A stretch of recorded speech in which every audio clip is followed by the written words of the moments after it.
ತಮ್ಮ ಆಯ್ಕೆ ನನಗೆ ಸಂತೋಷವನ್ನು ತಂದಿದೆ. ರಾಜಕೀಯಕ್ಕೆ ತಾವೇನು ಹೊಸದು ಅಲ್ಲ,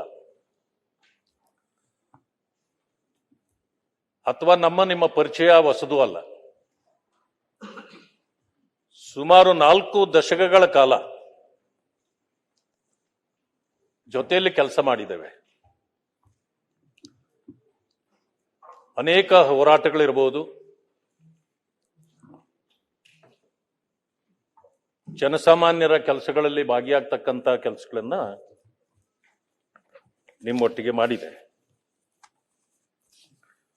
ವೈಯಕ್ತಿಕವಾಗಿ ನಾವು ಸ್ನೇಹಿತರು, ಆದರೆ ರಾಜಕೀಯವಾಗಿ ನೀತಿ ಸಿದ್ಧಾಂತಗಳಲ್ಲಿ ಬೇರೆ ಬೇರೆ ಪಕ್ಷಗಳಲ್ಲಿ ಕೆಲಸ ಮಾಡುವಾಗ ಆಯಾ ಪಕ್ಷಗಳಿಗೆ ನೀತಿ ಸಿದ್ಧಾಂತಗಳಿಗೆ ಕಟ್ಟು ಬಿದ್ದು ನಾವು ಕೆಲಸ ಮಾಡ್ತೇವೆ. ತಾವು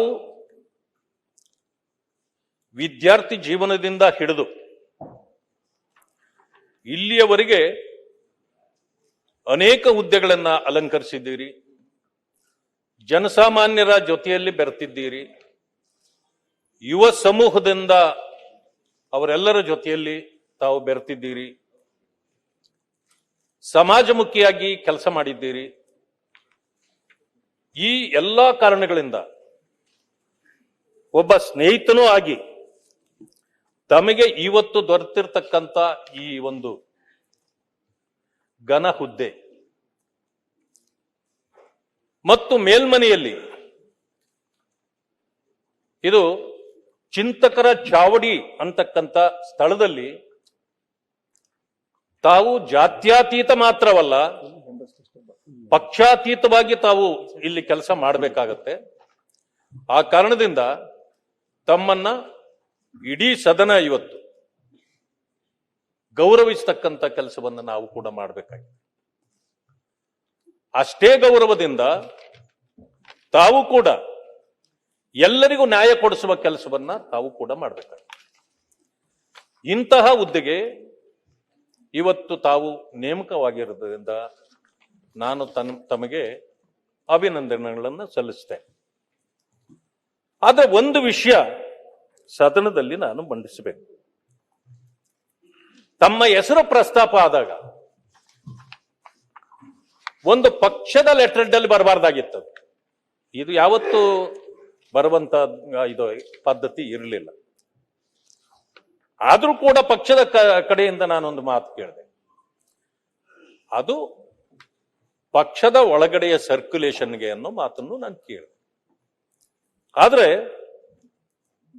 AICC ಇಂದ ಬಂದ ಈ ವಿಚಾರ ಮಾನ್ಯ ಅಧ್ಯಕ್ಷರಾಗಿರ್ತಕ್ಕಂಥ KPCC ಅಧ್ಯಕ್ಷರಾಗೆ ಅಡ್ರೆಸ್ ಮಾಡಿದ್ರೆ ಇದನ್ನ ನಾವು ಪ್ರಸ್ತಾಪವೇ ಮಾಡ್ತಿರ್ಲಿಲ್ಲ.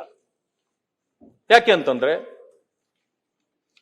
ಪಕ್ಷದ ವಿಚಾರ ಅಧ್ಯಕ್ಷರಿಗೆ ಬಂದಾಗ ನಾವು ಕೇಳೋದಿಲ್ಲ, ಅದು ನಮ್ಮ ಕೆಲಸ ಅಲ್ವೇ ಅಲ್ಲ. ಆದ್ರೆ ಗೌರವಾನ್ವಿತ ಮುಖ್ಯಮಂತ್ರಿಗಳಿಗೆ ಬಂದಾಗ ಅದು ಪಬ್ಲಿಕ್ ಡಾಕ್ಯುಮೆಂಟ್ ಆಗತ್ತೆ. ಆ ಕಾರಣದಿಂದ ನಾವು ಇದರ ಪ್ರಸ್ತಾಪವನ್ನು ಕೂಡ ಮಾಡಿದ್ವಿ. ಇದು ಬರಬಾರ್ದಾಗಿತ್ತು, ಇದು ಅಪರಾಧವಾಗಿದೆ. ಎರಡನೇದು, ನಾವು ಚುನಾವಣೆ ಪ್ರಕ್ರಿಯೆ ಪ್ರಾರಂಭವಾದಾಗಲೇ ಒಂದು ಮಾತನ್ನು ಕೇಳಿದ್ವಿ. ಮಾನ್ಯ ಸಭಾಪತಿಗಳೇ, ಈ ಚುನಾವಣೆ ಪ್ರಕ್ರಿಯೆ ಪ್ರಾರಂಭ ಆಗಲಿಕ್ಕೆ ಅಥವಾ ಕಾರಣ ಏನು ಅಂತ. ಯಾಕೆ ಅಂದ್ರೆ ಪತ್ರಿಕೆಗಳಲ್ಲಿ ನಾನಾ ರೀತಿಯ ವಿಚಾರಗಳು ಬಂದಿದೆ, ಜನರಲ್ಲಿ ಗೊಂದಲ ಇದೆ. ಅಷ್ಟು ಮಾತ್ರ ಯಾಕೆ, ಸದಸ್ಯರಲ್ಲೂ ಗೊಂದಲ ಇದೆ.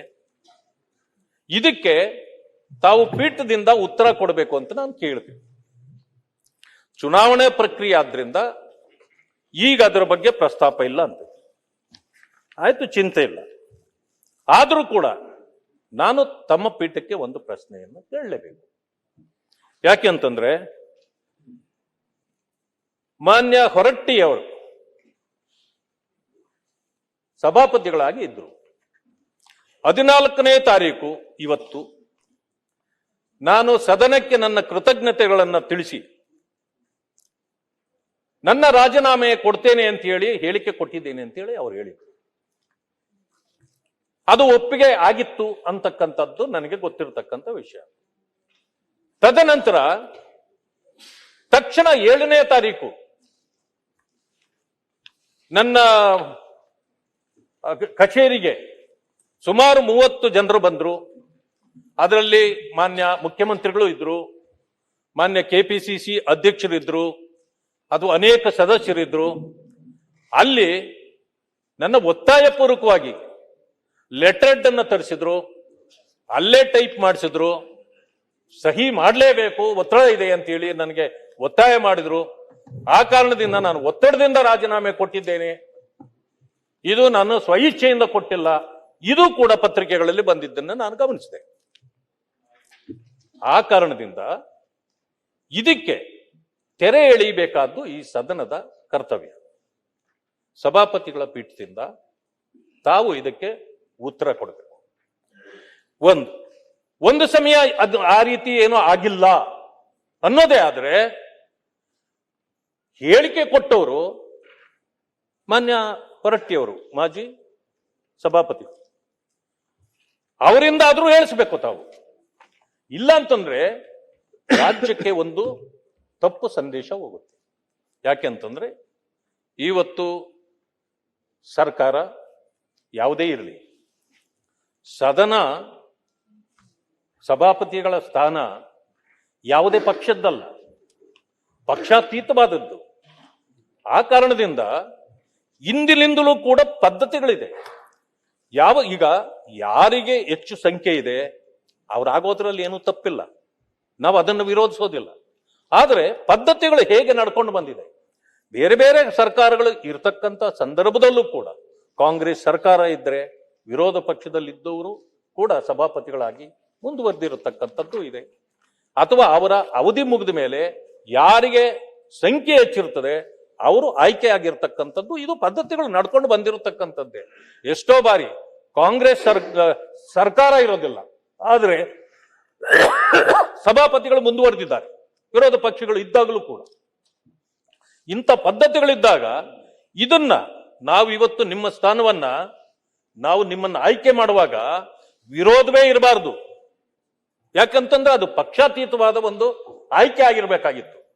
ಆದ್ರೆ ಇಲ್ಲಿ ಆಗಿದ್ದೇನು ಅಂತಂದ್ರೆ ನಾವು ನಮ್ಮ ಅಭ್ಯರ್ಥಿಯನ್ನ ಹಾಕಬೇಕು ಅಂತಿರ್ಲಿಲ್ಲ. ಒಂದು ಸಮಯ ಸರ್ಕಾರ ಮೊದಲೇ ನಾಮಿನೇಷನ್ ಹಾಕೋದಕ್ಕೆ ಮುಂಚೆ ಒಂದು ಸಮಯ ನಮ್ಮನ್ನ ಅಪ್ರೋಚ್ ಮಾಡಿದ್ರೆ ಬಹುಶಃ ನಾವು ಆ ರೀತಿ ತೀರ್ಮಾನ ತಗೊಳ್ಬೋದಾಗಿತ್ತು. ಇದಕ್ಕೆ ಪಕ್ಷವನ್ನ ನಾವು ಇದು ಮಾಡೋದು ಬೇಕಾಗಿಲ್ಲ, ಜಂಟಿ ಮಾಡೋದು ಬೇಕಾಗಿರ್ಲಿಲ್ಲ. ಆದ್ರೆ ಅದಾಗ್ಲಿಲ್ಲ. ನಾಮಿನೇಷನ್ಗಳು 2 ಆದ್ಮೇಲೆ ಮಾನ್ಯ ಕೆಪಿಸಿಸಿ ಅಧ್ಯಕ್ಷರು ನಮ್ಮನ್ನು ಕೇಳಿದ್ರು, ಹರಿಪ್ರಸಾದ್ ನೋಡಿ ಇದು ಪಕ್ಷಾತೀತವಾದ ವಿಷಯ, ಸಭಾಪತಿಯನ್ನಾದ್ರೂ ಆಯ್ಕೆ ಮಾಡುವಾಗ ಇನಾನಮಸ್ ಮಾಡೋಣ ಅಂತ. ಅಷ್ಟೊತ್ತಿಗೆ ನಾಮಿನೇಷನ್ ಹಾಕ್ಬಿಟ್ಟಿದ್ವಿ. ಅದಕ್ಕೆ ಮುಂಚೆ ಏನಾದ್ರೂ ಕೇಳಿದಿದ್ರೆ ನಮ್ಮ ನಿರ್ಧಾರ ಬದಲಾಗಬಹುದಾಗಿತ್ತು, ಅಥವಾ ನಾವು ಕೂಡ ನಮ್ಮ ಸದಸ್ಯರನ್ನೆಲ್ಲ ಕೇಳಿ ತೀರ್ಮಾನ ತಗೊಳ್ತಿದ್ವಿ. ಅದು ಆಗ್ಲಿಲ್ಲ. ಈಗೇನಾಗಿದೆ, ಸಭಾಪತಿಯವರು ಇದ್ದಾಗ ಮಾನ್ಯ ಹೊರಟ್ಟಿಯವರಿಗೆ ದಬಾವಣೆ ಮಾಡಿ ಸಹಿ ಹಾಕಿಸಲಾಗಿದೆ ಅಂತಕ್ಕಂಥದ್ದು ಬಂದಾಗ ನಾವು ಅದನ್ನು ವಿರೋಧ ಮಾಡತಕ್ಕಂಥದ್ದು ಅನಿವಾರ್ಯವಾಯಿತು. ನಮಗೆ ಈ ಅನಿವಾರ್ಯ ಪರಿಸ್ಥಿತಿ ನಿರ್ಮಾಣ ಆಗಬಾರ್ದಾಗಿತ್ತು. ಆ ಕಾರಣದಿಂದ ನಾನು ತಮ್ಮಲ್ಲಿ ಆಗ್ರಹ ಪಡಿಸ್ತಕ್ಕಂಥದ್ದು ದಯವಿಟ್ಟು ಸರ್ಕಾರ ಇದಕ್ಕೆ ಉತ್ತರ ಕೊಡಬೇಕು. ಒಂದನೇದು. ಎರಡನೇ ವಿಷಯ, ನಾನು ಇವತ್ತು ನೀವು ಆ ಸ್ಥಾನದಲ್ಲಿ ಕುಳಿತ ಮೇಲೆ ನಾವು ವಿರೋಧ ಪಕ್ಷದವರಾಗಿರಬಹುದು, ಬೇರೆ ಯಾರೇ ಆಗಿರಬಹುದು, ನಿಮ್ಮನ್ನ ಈಗ ನಾವು ಪಕ್ಷ ಅಂತ ನಾವು ಪರಿಗಣಿಸೋದಿಲ್ಲ. ಬಹುಶಃ ತಾವು ಕೂಡ ಅದೇ ರೀತಿ ಇಂದಿನಿಂದ ಏನು ಪದ್ಧತಿಗಳಿದೆ, ಯಾವ ರೀತಿ ಎಲ್ಲರಿಗೂ ಸಮಜಾಯಿಸಿ ಮತ್ತು ನ್ಯಾಯ ಕೊಡ್ತಕ್ಕಂಥ ಕೆಲಸವನ್ನ ಪೀಠದಲ್ಲಿ ಕುಳಿತವರು ಮಾಡಿದ್ದಾರೆ, ಅದನ್ನ ತಾವೂ ಕೂಡ ಯಾವುದೇ ರೀತಿಯ ಭೇದ ಭಾವಗಳಿಲ್ಲದೆ ಅದನ್ನು ಮುಂದುವರಿಸಿಕೊಂಡು ಹೋಗ್ಬೇಕು ಅಂತ ಹೇಳಿ ತಮಗೆ ಮತ್ತೊಮ್ಮೆ ಅಭಿನಂದನೆಗಳನ್ನು ಸಲ್ಲಿಸಿ ನನ್ನ ಮಾತುಗಳನ್ನು ಮುಕ್ತಾಯ ಮಾಡ್ತೇನೆ. ನಮಸ್ಕಾರ.